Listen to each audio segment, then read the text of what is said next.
Assalamualaikum warahmatullahi wabarakatuh. Bismillahirrahmanirrahim. Nahmaduka ya ghafuru ya syakuru. Mashalli wa sallim barik ala sayyidina maulana Muhammadin wa ala alihi wa sahbihi asma'in nama ba'du. Pernah ada orang hartanya itu habis karena ngobati ibunya. Terus datang ke saya, dia sumpek karena hartanya habis ngobati ibunya. Terus dia bilang, Gus, saya ini sekarang sudah miskin karena ibu saya sakit dan harta saya habis untuk ngobati ibu saya. Terus tak guyoni sama saya. Kon kepen pinter apa kepen goblok? Kepen pinter Gus. Ingin pinter apa ingin goblok? Katanya ingin pinter. Kalau ingin pinter bahasanya jangan gitu. Harta kamu itu masih di akhirat karena habis untuk ngobati ibu. Bayangkan kalau habis untuk maksiat itu habis betul. Terus dia mulai syukur. Alhamdulillah Gus. Harta saya habis secara heroik karena untuk mengobati apa ibu. Sudah pinter dia. Akhirnya miskin sampai sekarang ya tetap pede saja karena masih punya tabungan di akhirat. Dan itu saya terinspirasi oleh ilmu juga. Jadi dulu Sayyidah Aisyah itu pernah nyimpan sepotong daging kambing, disimpan untuk dimakan beliau, karena beliau mau iftar ya, mau buka atau apa. Singkat cerita, karena bawaan keluarga Nabi itu sakhok, ada orang minta dikasihkan. Suatu saat akhirnya kan habis, terus Nabi tanya, yang daging tadi di mana? Habis. Terus Nabi cara menjelaskan tuh indah sekali. Harta kamu itu baju yang kamu pakai nanti ya rusak, yang kamu makan nanti ya ke WC. Wa tasaddaqta fa abqaita. Memang di semua riwayat itu pakai dhamir mukhatab mudzakkar, meskipun asal-usul riwayat itu untuk Sayyidah Aisyah karena untuk umum. Yang kamu sedekahkan tuh yang masih. Kamu jangan bilang kamu sedekahkan tuh yang habis, yang kamu sedekahkan tuh yang masih. Misalnya saya punya uang 1 miliar misalnya. Terus pernah tak sedekahkan ke fakir miskin atau ke kiai atau ke pondok 100 juta. Itu yang mesti masih, karena kadung di luar kekuasaan kita. Kadung lillahi ta'ala. Justru yang masih itu yang potensi nanti untuk hal-hal yang kurang positif. Semenjak itu orang sedekah itu begitu entengnya karena itu yang masih. Ya tapi tentu sarannya yang tepat ya. Saya sekarang sering kampanye sedekah tepat. Karena misalnya sering saya itu didatangi orang kaya. Sudah dapat gratisan gerutu itu geremeng. Nah ini kita sudah pakai buminya Allah itu gratis, pakai airnya ya gratis, pakai oksigen ya gratis. Kok masih gerutu, itu sudah jadi hamba yang nggak bener itu. Dibayangkan kalau kita pakai oksigen bayar, pakai buminya bayar, pakai airnya bayar semua. Kayaknya kita tidak mampu membayar. Dan kita sama Allah hanya disuruh ikrar, disuruh sujud. Pentingnya ilmu satu bahwa itu akan menjadikan satu perilaku. Misalnya begini ya, dulu itu kiai-kiai Jawa zaman dulu itu berpatokan karena dulu pemerintahan Hindia Belanda, seorang lagi masih pemerintahan Hindia Belanda. Itu dalil yang sering diutarakan itu sebaik-baiknya umara itu yang datang ke ulama, terus sejelek-jeleknya ulama itu yang datang ke umara. Tapi semenjak pemerintahan Indonesia dan kemudian ditandai beberapa tokoh kayak Gus Wahid putra Kiai Hasyim jadi Menteri Agama, ada Gus Wahib putra Kiai Wahab juga jadi Menteri Agama, ada Kiai Fathur Rahman keluarga Mbah Maimun, keluarga Sarang juga pernah jadi Menteri Agama. Kemudian bersamaan dengan itu dibangunlah satu pegangan ilmu. Pegangan ilmu ini penting karena ini yang mengilhami semua orang Islam, terutama ya utamanya ulamanya. Ada seorang ustadz, seorang guru ngaji yang karena melihat rata-rata penguasa itu zalim ya, datang ke Harun Ar-Rasyid. Ini perlu disemak, datang ke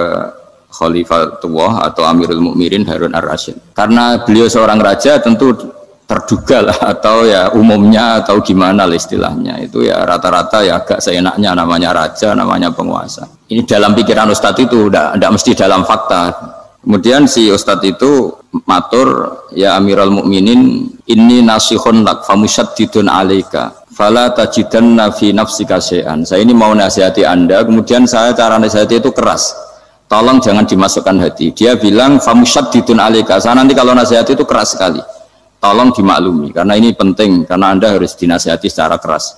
Tapi sebelum nasihat itu diutarakan, kata Harun Ar-Rasyid, karena beliau Bani Abbas dan beliau orang alim termasuk muridnya Imam Malik, kata Harun Ar-Rasyid, uskut, kamu diam Ustaz. Inna Allaha ta'ala arsala man huwa khairun minka ila man huwa syarrun minni wa ma'adhalika yaqulu Allahu ta'ala faqula lahu qawlan layyinan la'allahu yatadzakkaru aw yakhsha. Jadi ini sekaligus etika dan norma ya bagi semua dai di Indonesia dan semua kita. Wahai Ustadz kamu diam. Allah Ta'ala itu ngutus orang yang lebih baik ketimbang kamu, yaitu Nabi Musa, ke orang yang lebih jelek ketimbang saya, yaitu ke Fir'aun. Itu saja harus pakai etika faqula lahu qawlan layyinan. Kamu harus ngomong yang halus. Jadi intinya ini Harun ar-Rasyid komplain. Kamu itu kalau jadi Ustadz kok ngaji kira-kira gitu. Jadi betapa baiknya orang dulu memahami Quran. Jadi Quran itu dibaca, kemudian kita mungkin baca terus jadi cerita. Mungkin ada yang baca jadi perilaku, ada yang baca kemudian itu mengilhami, membentuk. Nah kira-kira itulah yang membentuk kiai-kiai alim di NU, di beberapa pesantren maupun orang-orang alim di luar NU. Asal apa ya, ngajinya dan bacanya seperti kita, pasti seperti itu. Karena cara berpikir tadi sudah. Jadi akhirnya si Ustadz tadi keluar dan minta maaf, anta a'lamu minni. Ternyata engkau lebih alim ketimbang saya.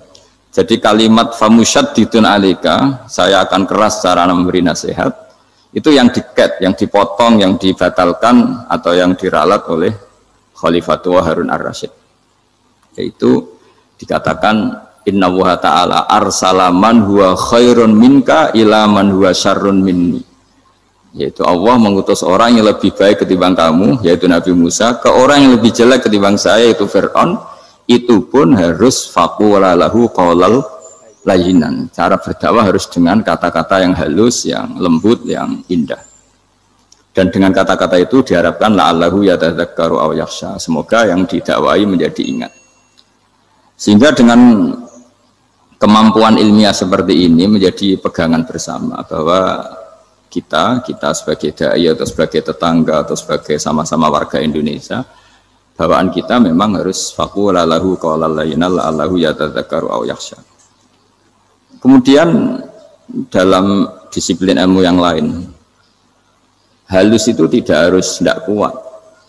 Angin itu ya halus, tapi kalau di manage itu jadi kekuatan yang dahsyat. Begitu juga air dan sebagainya. Sehingga tidak perlu khawatir terus kalau dakwah halus itu tidak punya efek yang signifikan. Tidak juga.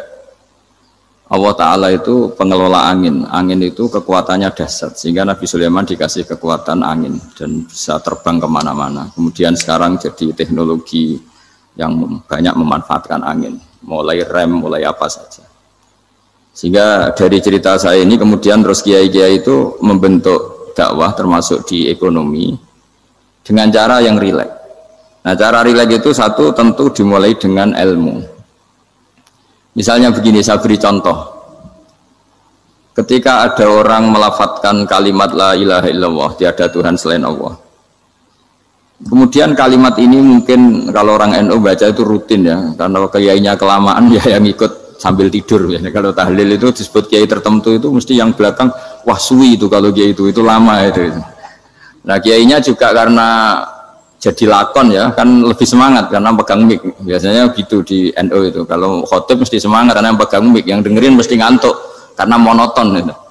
Karena yang mendengerin sudah tahu pasti nyuruh baik meninggalkan yang jelek, jadi ilmunya sudah disimpulkan dulu.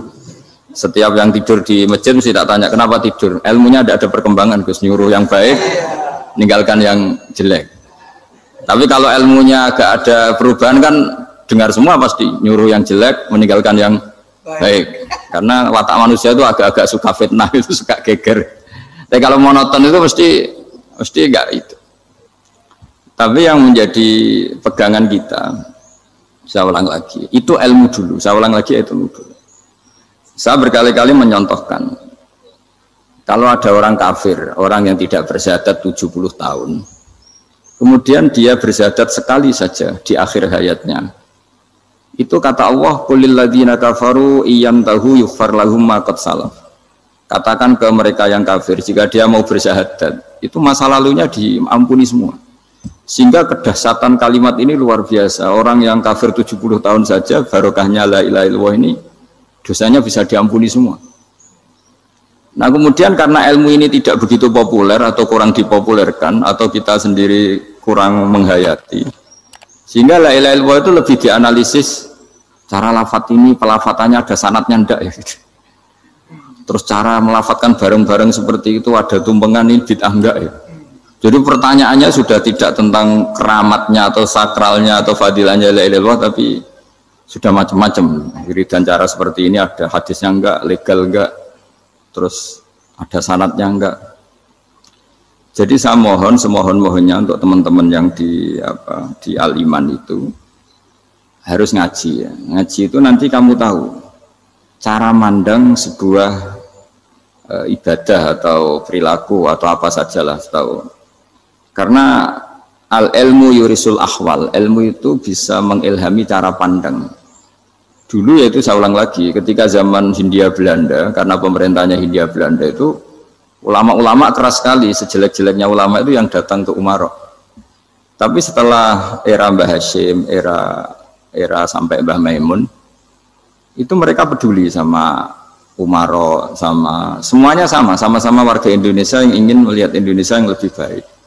Sehingga banyak, ya kakak saya sendiri pernah wakil bupati, terus putra Mbah Maimun wakil gubernur, ini teman saya Ki Hafid ya bupati. Semenjak itu terus, dan itu nggak lepas dari cara pandang. Yaitu cara pandang diantaranya adalah cerita tentang Nabi Musa yang Allah tetap peduli sama Fir'aun, sehingga tetap didakwai Nabi siapa? Musa. Dan posisi Musa datang bukan memanggil. Ya, cuma sampai sekarang tuh belum pernah ke kantor bupatinya Pak Hafid, karena kadang-kadang orang terus curiga mengajukan proposal, jadi agak repot. Ketemu bupati itu sialnya kiai kan mesti pikirannya orang bupati ini nyangoni, kiai ini disangoni itu. Itu terus kayak kita fakir miskin itu. Jadi makanya saya itu belum pernah datang. Tapi alhamdulillah karena beliau berambisi menjadi wa khairul umara mayatuna babal ulama. Jadi datang tapi sangat ambisius ingin mengalahkan ulama, karena dia kalau datang statusnya lebih tinggi. Ya tidak apa-apa, ini tawaduk tapi niatnya agak begitu tawaduk. Jadi saya sering ke Jakarta tapi ya tadi jarang ya. Biasanya nganggarkan waktu hanya pas saja, tidak kurang tidak lebih. Biasanya ngajar di pondoknya Pak Kures itu di Baitul Quran ya. Hanya ngajar santri-santri itu. Nah, jadi pemahaman Quran dulu itu kata Imam Ghazali itu membaca Quran itu membaca, bukan bercerita. Kalau kamu membaca seperti ini, kunta qori'an, kamu pembaca. Pembaca itu yang mengambil pelajaran. Tapi kalau kamu hanya cerita, itu namanya kunta hakian. Sebenarnya Anda tidak membaca Quran, tukang cerita. Misalnya tadi, cerita Nabi Musa datang ke Fir'aun. Itu kalau kamu hanya cerita, wah dulu itu ada orang namanya Fir'aun, didakwai Nabi yang namanya Musa. Ya ini namanya tukang cerita. Kalau kamu pembaca tidak gitu. Betapa baiknya Allah, orang sengawur Fir'aun saja inginnya Allah masih ingin diselamatkan dengan mengutus Nabi Musa kekasihnya. Itu namanya kunta qori'an, kamu pembaca betul, bukan kunta hakian, kamu tukang cerita. Begitu juga seterusnya tentang Quran, ayat-ayat seterusnya. Sehingga yang diharapkan dari pembacaan Quran itu memang kita sebagai ahli baca, ahli mu'tabir ya, ahli yang ngambil pelajaran, bukan tukang apa? Cerita. Sehingga dulu ketika Sayyidina Umar radhiyallahu anhu ketika membuka Baitul Maqdis atau Baitul Muqaddas dan diajak syukuran, pesta-pesta makan itu. Beliau nggak mau. Ketika ditanya kenapa engkau nggak mau? Alasannya itu langsung beliau baca Quran. Jadi saya punya sekian contoh. Saya ulang lagi, saya punya sekian contoh. Orang-orang dulu dengan Quran itu menyatu, bukan sekedar dihafal tapi menyatu. Sehingga bawaannya itu sudah Qurani, sudah Qurani. Saya beri contoh pertama Rasulullah SAW, nanti Umar kedua. Rasulullah itu pernah nggak makan sampai 3 hari. Terus ditanya oleh sahabat, lalu kekuatan engkau bisa hidup apa? Terus menghentikan al-aswadani, maksudnya itu tamar dan air, hanya makan kurma dan air. Tapi beliau tidak ketemu roti atau nggak ketemu nasi lah kalau orang Indonesia. Ketika hari ketiga dikasih makan oleh sahabat, dipotongkan kambing, kemudian baru makan 3 lukmah, kira-kira ya 3 asupan nasi, berhenti. Padahal sahabat yang lapar sama dengan Rasulullah itu membayangkan Nabi itu sampai kenyang, sampai apa. Tapi ketika ditanya, seperti ini pun nanti ada hisabnya. Walatus alunna yauma idzin anin naim. Jadi acara makan-makan gini itu nanti ada hisabnya. Nabi nangis. Akhirnya sahabat nggak jadi nerusin makan. Jadi ketakutan orang dulu sama ketika Sayyidina Umar dijak pesta ketika memenangkan Baitul Maqdis itu. Inna wa ta'ala ayyara qauman. Allah itu mengkritik sebuah komunitas kaum karena apa? Adhabtum thayyibatikum fi hayatikumud dunya wastamta'tum biha. Kamu adalah orang-orang yang jatah nikmat kamu sudah kamu habiskan di dunia. Adhabtum itu kalian habiskan jatah kenikmatan kamu di dunia. Wastamta'tum biha, kamu di dunia sudah berpuas-puas. Maka jatah Anda sekarang di akhirat habis. Sehingga Sayyidina Umar enggak mau pesta-pesta karena takut jatah nikmatnya habis. Kata beliau terus astabqi thayyibati, akan saya sisakan sisi-sisi kebaikan saya supaya tidak habis. Corong Jawa itu aja dientek-entekno biar jatahnya masih.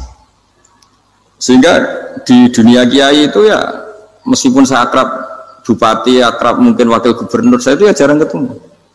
Karena kalau orang Jawa bawaannya ketemu ya makan-makan, guyon-guyon. Aku nak keterusan ras mlebu swarga. Makanya saya pastikan Pak Yusuf Mansur kesini tidak akan saya jamin, biar aja, biar jatahnya masih. Jadi ini bukan karena saya biar jatahnya masih.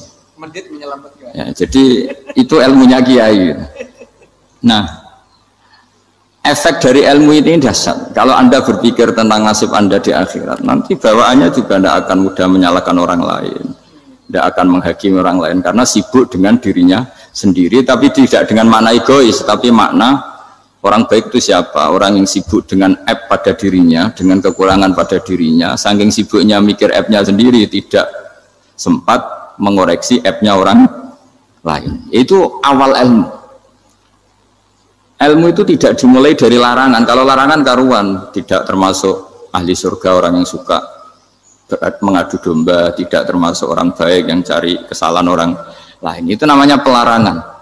Tapi ilmu itu di atas nahi, di atas pelarangan itu. Kamu punya kesadaran bahwa kamu itu yang penting selamat dulu, jangan memikirkan orang lain. Dengan makna bukan egois, tapi dengan makna supaya tidak menyalahkan apa orang lain.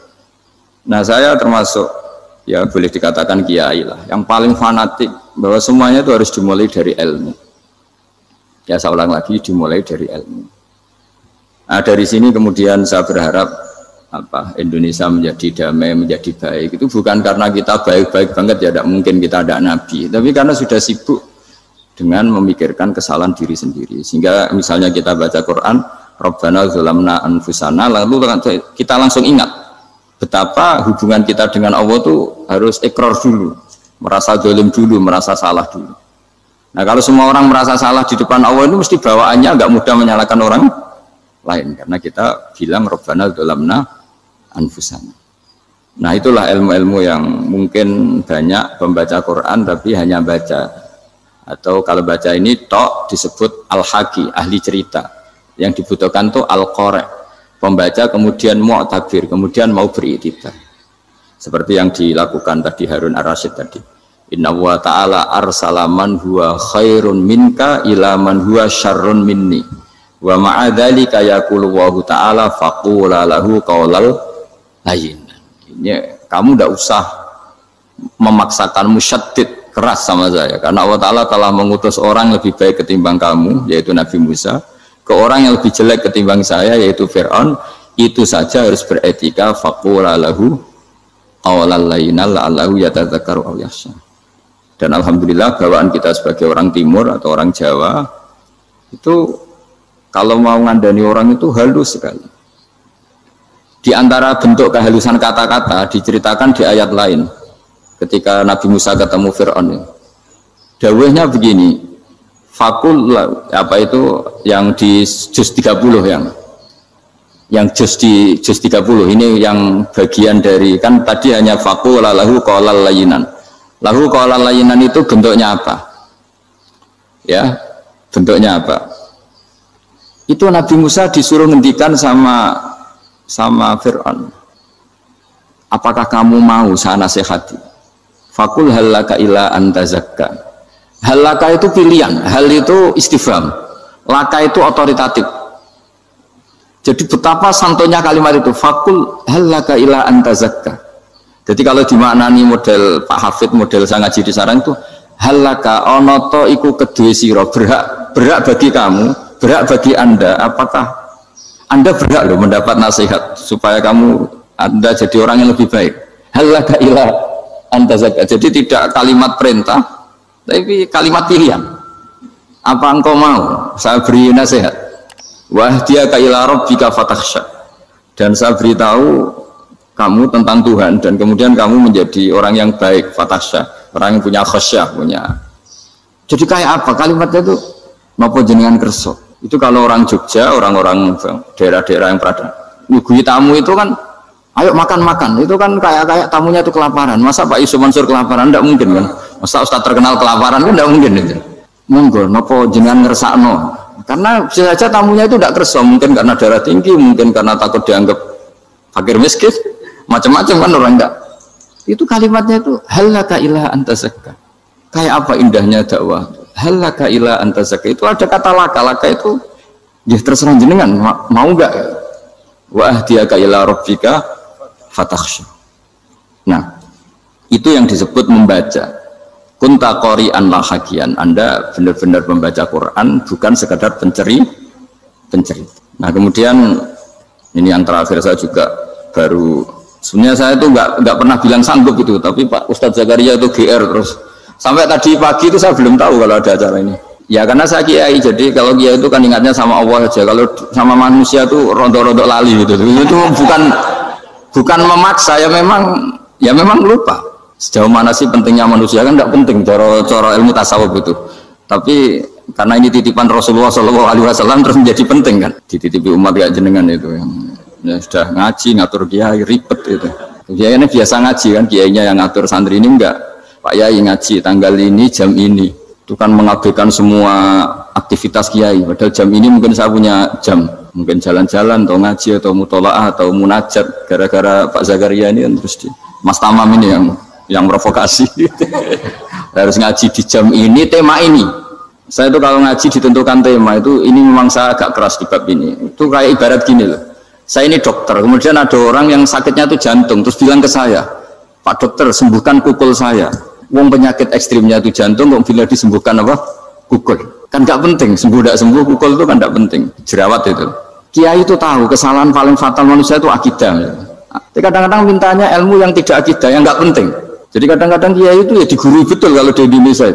Misalnya ini tidak nyindir loh, memang marah betul loh kalau di bab-bab seperti ini. Tapi ini biar jadi ilmu masif, ilmu yang general. Saya ulang lagi ya, Anda jadi dokter, tahu pasien Anda ini penyakit jantung kronis atau sudah fatal lah sudah. Terus orang itu bilang, Pak Yai, itu Pak dokter, tolong obati kulit saya supaya tidak jerawatan. Kamu bilang ini orang aneh enggak? Aneh kan? Nah, kiai juga gitu. Saya sering itu ada orang mau haji gitu, Gus doain saya jadi haji mabrur. Pernah belajar haji Pak? Dereng Mas. Mungkin enggak orang belum belajar nyupir terus kemudian minta didoain, Gus saya mau nyupir doain selamat. Nyupir aja enggak bisa kok minta doa selamat. Harusnya urutannya kan belajar dulu baru minta doa. Tapi kali ini aliman bener ngajaknya akidah dulu, ahli sunnah. Nah itu bener karena akidah itu hal yang prinsip memang harus. Kalau kebetulan nggak bener taruh visi betul. Untungnya kok temanya bener. Jadi saya mohon ke seluruh orang-orang yang mau ngaji ke kiai itu tema itu biar yang milih kiai supaya tahu prioritas yang harus benahin. Jangan tema yang milih, jangan-jangan tema yang kita pilih itu tidak mendesak atau tidak penting. Ini bukan apa-apa, ini saking ingin baik saya ya, keinginan baik saya supaya dulu zaman sahabat ya gitu. Kalau ada pertanyaan salah sama Nabi dibenerin, cuma Nabi terlalu bijak, cara benerin tuh enak. Kalau saya karena tidak Nabi saja ya agak-agak kasar kan, kalau tidak Nabi tidak wajib bener terus. Yang wajib bener terus itu Nabi. Saya beri contoh ya. Nabi itu ngendikan tentang kiamat. Kiamat itu dahsyat, mengerikan gini-gini. Kalau pikirannya orang kampung itu begini, Nabi ini aneh. Cerita kiamat dahsyat tapi nggak ada tanggalnya, nggak ada tahunnya. Harusnya ada dong biar kita bisa persiapan. Sehingga Nabi disomasi di tengah-tengah khutbah itu, ya Rasulullah mata sa'ah. Nah, karena ini orang Bedui, Nabi nggak dengerin, diulang lagi. Mata sa'ah ya Rasulullah. Ketika Nabi mengabaikan itu ada dua kelompok sahabat, yang satu bilang lam yasma, Nabi tidak dengar sehingga mengabaikan. Yang kedua bilang sami'a wa kariha, Nabi sebenarnya mendengar tapi tidak berkenan. Tapi diulang lagi ketiganya, ya Rasulullah mata sa'ah. Akhirnya Nabi jawab, mau tidak mau, karena kalau enggak ya namanya orang Bedui ngomong terus. Nabi balik tanya, ya karena cara berpikir dia kalau kiamat itu jelas kapannya kan bisa persiapan itu. Paling enggak pas mau kiamat terus pas ngaji Quran, apa kan bisa persiapan itu. Akhirnya Nabi balik tanya, ma'at tatalaha, Kalau kamu berani tanya kiamat, lalu persiapan kamu apa? Ya, terus orang itu bilang masyhur itu, ma'adatullah kabira sholatin wala siyamin wala kadza wa kadza walakinni uhibbuka. Saya sebenarnya tidak punya persiapan ya Rasulullah, cuma persiapan banyak puasa ya enggak, banyak sholat enggak, tapi saya mencintai engkau. Masyhur itu jadi hadis paling legenda, almar'u ma'aman ahabba. Sebagian disebut anta ma'aman ahbabta. Ini kata semua sahabat yang di masjid. Si Bedui ini orang paling dibenci sahabat karena mengganggu Nabi saat khutbah. Tapi akhirnya ini menjadi orang paling dicintai sahabat karena barokahnya itu hadis itu keluar secara terbuka. Almar'u ma'aman ahabba. Sebagian riwayat yuhsyarul mar'u ma'aman ahabba. Nanti orang akan sowan sama Allah bersama orang yang mereka cintai. Itu sahabat-sahabat fama farihu ba'dal Islam farahahum biadal hadis. Mereka tidak pernah senang setelah masuk Islam sesenang hadis ini. Karena kita tidak perlu soleh-soleh banget, cukup nyintai orang apa? Soleh gitu. Makanya saya sekali bilang itu ya, kadang-kadang saya jadi orang alim itu ya rugi. Ruginya tadi. Misalnya untuk menjadi orang alim kan harus hafal Quran, ngaji Bukhari, Muslim, Ikhya. Ternyata pengumuman kedua orang nggak bisa apa-apa. Gelombang kedua para pecinta, waduh, itu kan repot ya. Jadi kita yang jadi orang alim susahnya bukan main. Ternyata disaingi pengumuman kedua. Dan para pecintanya, wah itu kan akhirnya ketemu orang-orang nggak jelas tadi tapi nah itu ya termasuk farah dalam Islam, farhatul aibin. Jadi senang itu di Islam itu ibadah ya, qul bi fadlillah wa bi rahmati fa bidzalika falyafrahu. Senang itu diperintahkan Allah. Saya itu sering di kamar kadang itu nyun sewu kayak gatelan gitu, apa itu ya agak kukur-kukur terus merengut saja malu saya itu dilihat Allah kok kayak agak ridho itu malu. Ya kayak tadi lah, kamu dikasih rumah gratis, kemudian pas yang ngasih datang kamu kelihatan cemberut, itu yang ngasih kan mangkel. Jadi dikasih gratis masih cemberut. Sama hubungan kita dengan Allah itu semuanya dikasih gratis. Makanya tabassum, senyum itu ibadah. Kita yang nekuni ilmu hadis, betapa hebatnya Nabi ngendikan, kalau kamu tidak bisa ibadah yang berat-berat, cukup ibadah senyum. Kadang ketika tol kau tiwajin, kamu cukup berwajah yang indah, yang menyenangkan, tabassum, senyum. Kalau kamu tidak bisa membalas jasanya orang yang ngasih, minimal kamu senyum, lihat minimal kamu kelihatan seneng. Gitu. Makanya seneng itu sudah ibadah. Dan sekarang orang untuk seneng aja susah, karena bawaannya nuntut orang lain supaya kayak keinginan dia, bawaannya nuntut, ya ribet. Kalau gitu ya ribet. Makanya saya bilang al ilmu yurisul ahwal, ilmu itu diperkuat. Nanti yurisul ahwal, ilmu itu akan membentuk Anda. Dulu beberapa raja itu ya mau luhur karena jadi raja, punya apa saja. Tapi punya penasihat ulama itu nasihat itu sederhana. Ada seorang raja tanya ke kiai, gimana dengan semua kerajaan saya? Wah, padahal dia punya apa saja. Jenengan miskin sekali, itu kerajaan seluas ini. Kok bisa aja?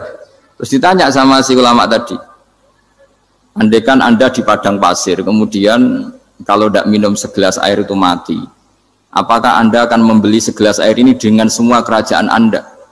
Oh iya, pasti apapun saya lakukan untuk mendapat satu gelas air. Terus la tafrah bimulkin la yusawi syarbatamain. Kamu jangan bangga dengan kerajaan yang nilainya itu enggak sebanding dengan segelas apa? Air. Akhirnya raja itu mikir, saya tidak jadi raja bisa hidup, tapi kalau nggak minum air mati, berarti penting satu gelas air. Akhirnya lama-kelamaan ini anggap kerajaan itu biasa, ternyata nggak sepenting segelas air. Ya seperti kita lah, misalnya orang nggak punya alpat tuh tidak malu, tapi kalau nggak punya celana itu malu. Kamu mau punya alpat tapi nggak punya celana? Kan nggak mau.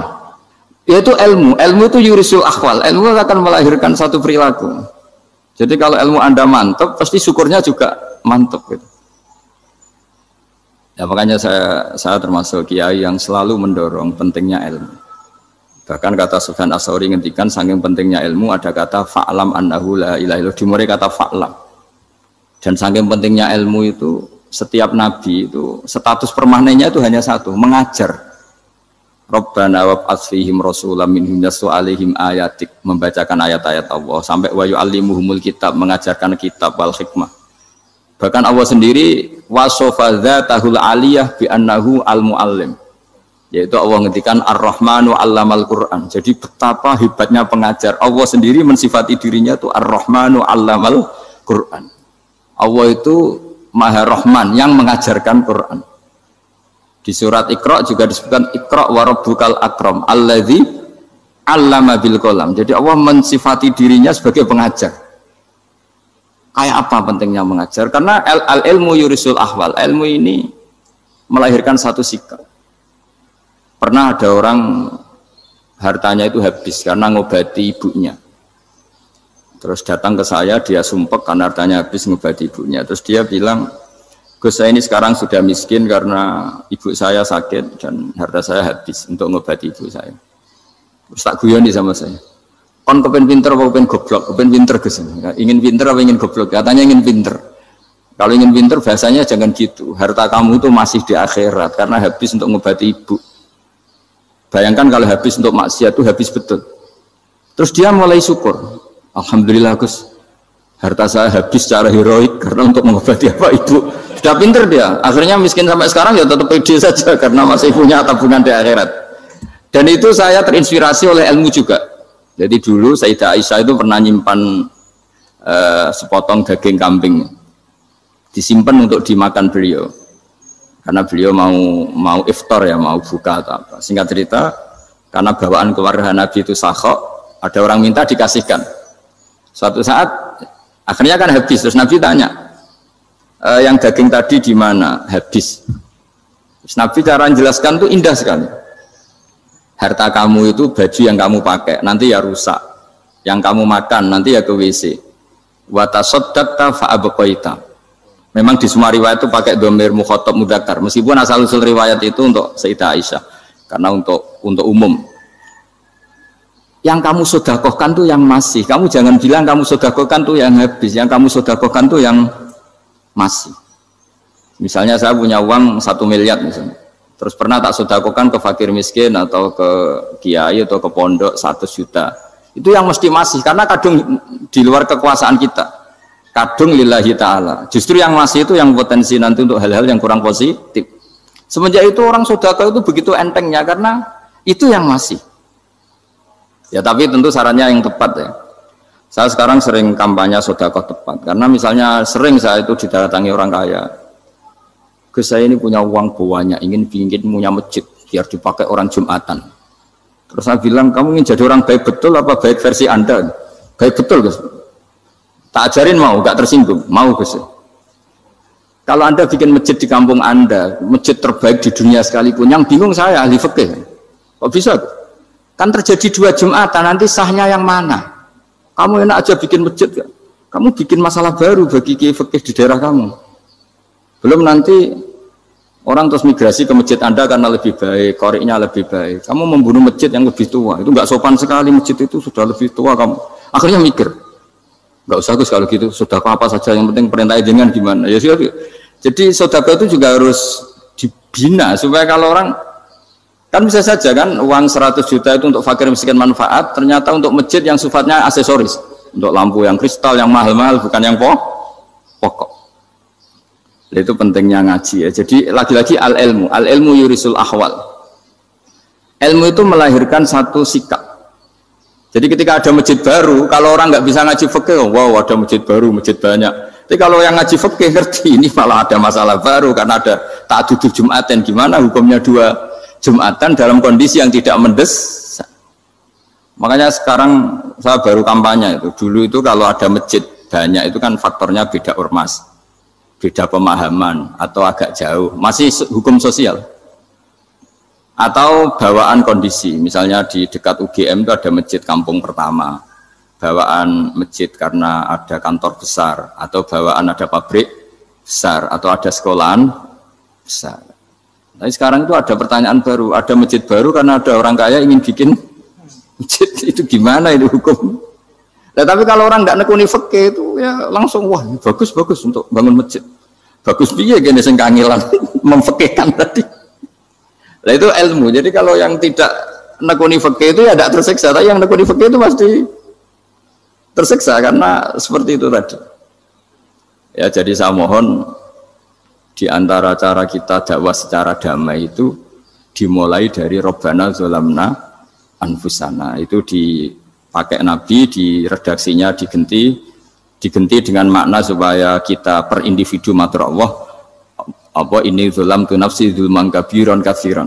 Nah bawaannya orang mengaku zalim, mengaku salah itu kan sudah tidak sempat mikir salahnya orang apa lain, dan dari sini kemudian dia jadi orang yang tawadhu, yang ubudiyah, yang macam-macam, sehingga Nabi itu bukan dianggap ya, pasti penjelas terbaik. Terus Allah meredaksikan wa ma tuqaddimu li anfusikum min khairin tajiduhu indallah, apa saja kebaikan yang kamu sudah berikan untuk Allah sampai akhirat